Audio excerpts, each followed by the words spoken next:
Hey, Arthritis Warriors. Today, I'm going to show you how to encourage exploration through your joints using a stick. All right, you can use a mop handle, PVC pipe, broomstick, whatever you got.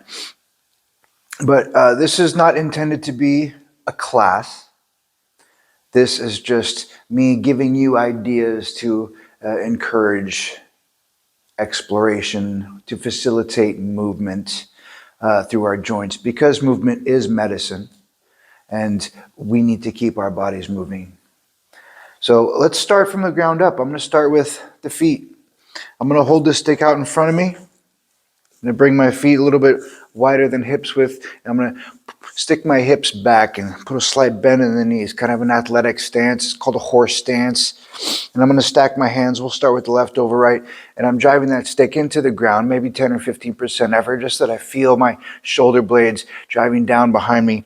And I'm going to open up my toes because I like to stand with my feet, not on them. I'm going to open up my toes and I'm going to grab the floor. So we'll start just by lifting the right heel up and then bring it back down, maybe the left. Now we can start taking some toe circles. I'm going to drive down through my big toe and then rotate all the way until I get to the fifth toe, and then back from fifth to first. Encouraging movement through the toes, through the ankle. I'm going to do that on both sides, of course. Maybe finding that if I leave my heel down, I can bring some articulation into the knee if I circle the knee over the heel a little bit. And that's always good to bring some movement into the knees. The knees are not just a hinge joint. There is some twisting if you notice. So it's important to encourage that, to keep those parts of our joints nice and healthy. So after the ankles, toes, knees, and of course, like I said, this is not a class. This isn't meant for you to follow along. I'm just trying to facilitate movement. You explore and see what's good for you. So after those knees, let's do some hips. I'm gonna do some posterior and anterior pelvic tilts, drawing my tailbone up, in this case pubic bone down, and then reverse that, lifting the pubic bone up and tucking the tail down between the legs.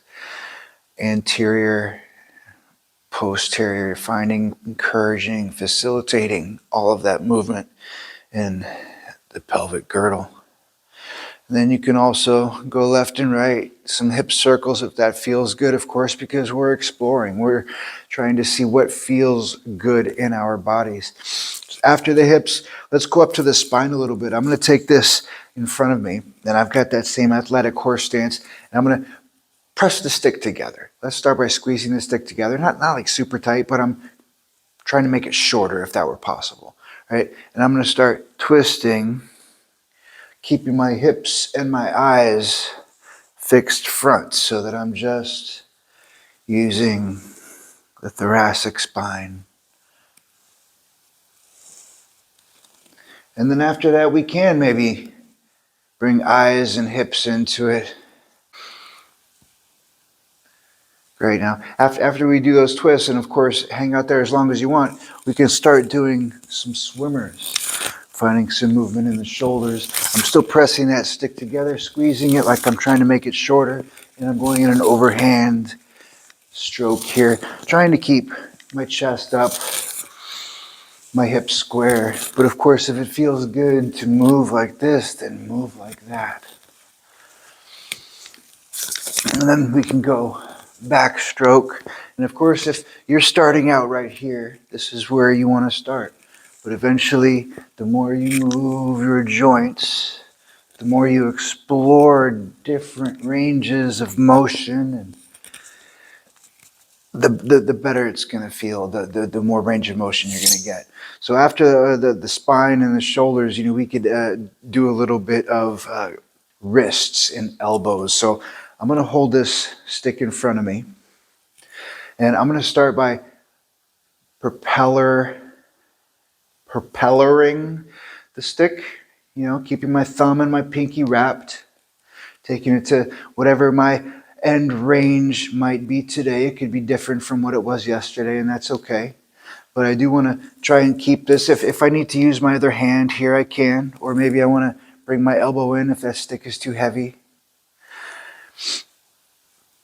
After those propellers, I like to cast out and back.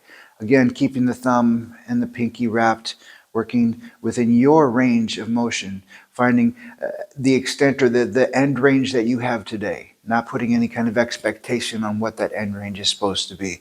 But after the casts, we can work some stir the pots, of course, heading in both directions. Again, this is not a class. You're not meant to follow along. I'm not doing my left side at all here. I'm just facilitating movement, encouraging your exploration of your own joints in your own body.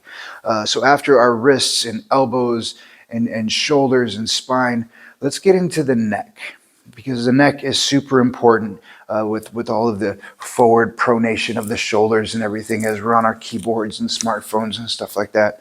So for the neck, I like to take the stick behind me with my hands just right here at the hips, not out too wide, just close to the hips. And again, tall stance. We're not horse stance this time. We're standing up nice and tall. I'm standing with my feet, not on them, opening up my toes, screwing them externally into the ground. And then same thing with the hands here. I'm going to reach my knuckles down towards the floor, and then I'm going to pull that stick apart. Okay? So that's going to lock my scapula down and back. And then I'm going to pull my chin back to make sure that I'm not doing one of these. All right? I want to chin back, ears back, scapula down and back. From here, we can start articulating the neck. Remember, hands down, pull the stick apart, and I'm just going to start maybe rotating from side to side. And you can hold these a little bit if you want to, get a little bit of stretch in there. Then you can go ear to shoulder, side to side. Remember to keep those hands driving down towards the floor, pull that stick apart. And after those, you can start to let your chin come down towards your chest, reaching and pulling with the stick, and you're going to get a nice stretch in the back of the neck there. And then eventually you can allow the neck to roll back, resting your head on your shoulders if that's something that you can do. So again, as many times as you want to, explore your range, see what feels good to you. As long as you keep moving, that's what's important, because movement is medicine.